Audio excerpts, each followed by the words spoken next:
So for today's video, I'm gonna show you how to do the Spotify template without the background, and we were just going to use the Picsart application, no premium version, no gold version, and I'll be sharing it to you step-by-step process at ma-achieve natin yung katulad nito. Yan. Lahat po yan ma-achieve natin. Just follow my instruction. Before that, intro, pasok.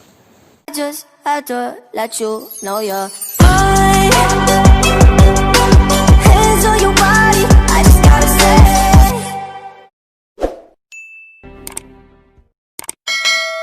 What is up, you mga friendship, Mira here, and welcome back again to Mira Vlogs. Thank you so much for watching my previous videos. Sa lahat po na nag-subscribe, I really appreciate and thank you so much po. At kung hindi ka po nakaka-subscribe sa akin channel, please don't forget to hit that red button and subscribe, and I really appreciate that kind of thing. So for today's vlog, I'm gonna share you how to do the Spotify template without the background. So we were just going to use the Picsart application. Trending siya sa TikTok, sa Facebook, sa Instagram. Trending po siya ngayon at ako, nag-search ako ng maraming way para gawin yon. Pero sobrang complicated pala gawin nun.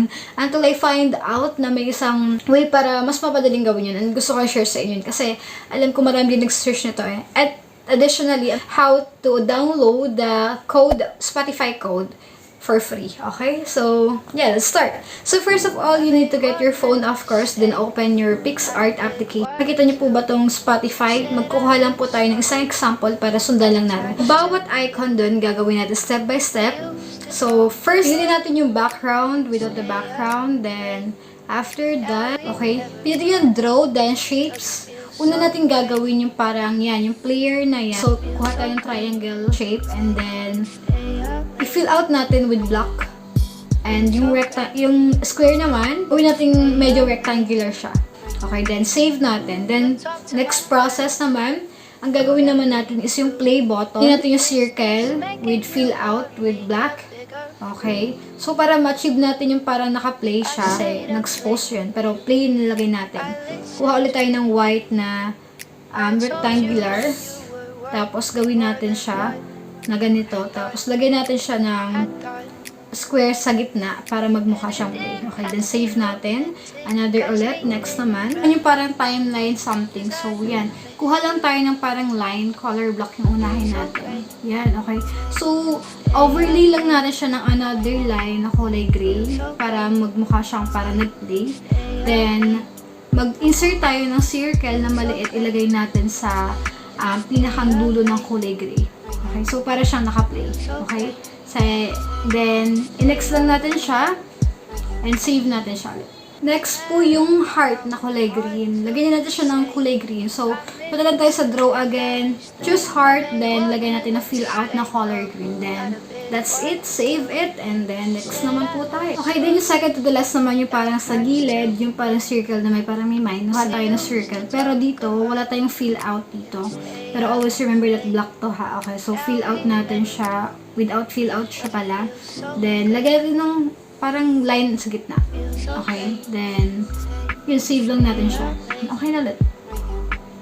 Ayan, so, since lahat tapos na yung mga icon, piliin natin yung 3x4 na canvas na walang background ulit.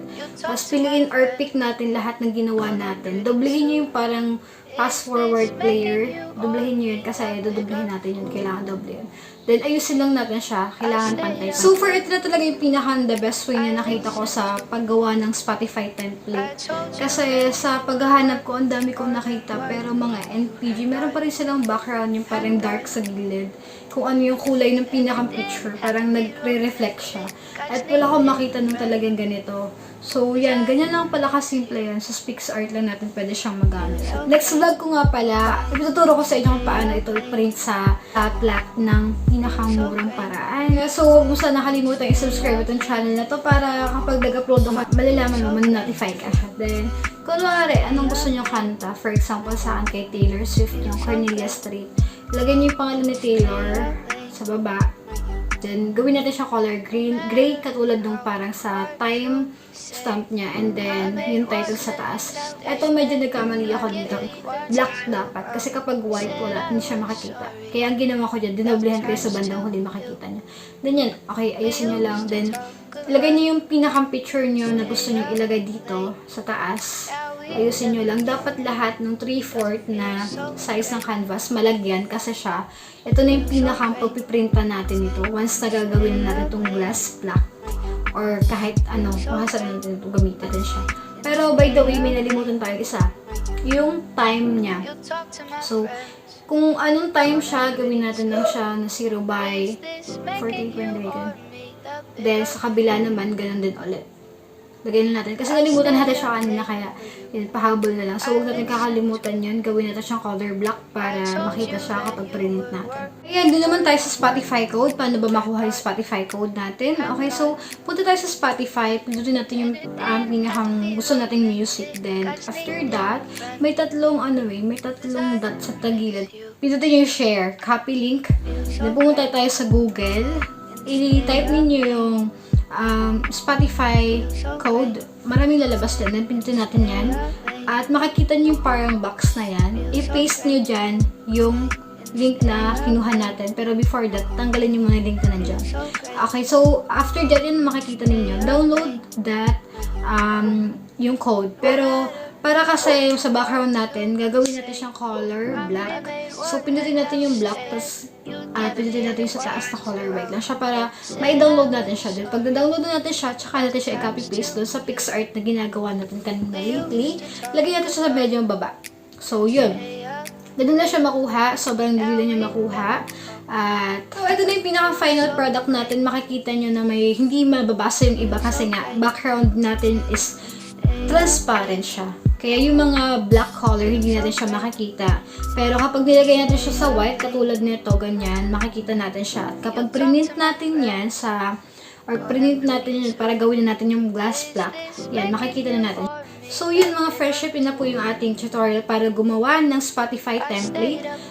So ko lang muna mag-shoutout. Shoutout tayo kay Ate Adonna Piralta, kay Master B, at kay Joyce Penal. So sila yung mga top fans natin for this week. At kung gusto nyo ma-shoutout sa aking next vlog, just comment down below #pa-shoutout Mira Vlogs. So yeah, sana nakasabay kayo at pwede nyo mo siya ulit-ulitin kung medyo nagbilisan kayo sa pagtuturo ko. So maraming salamat po sa panonood at keep sharing this video. If you like this video, keep thumbs up and don't forget to subscribe to my channel. So great, stay and stay up late. Feel so great, stay and stay up late. No matter how hard to say, I miss you and I wish that you'd give me the time of day.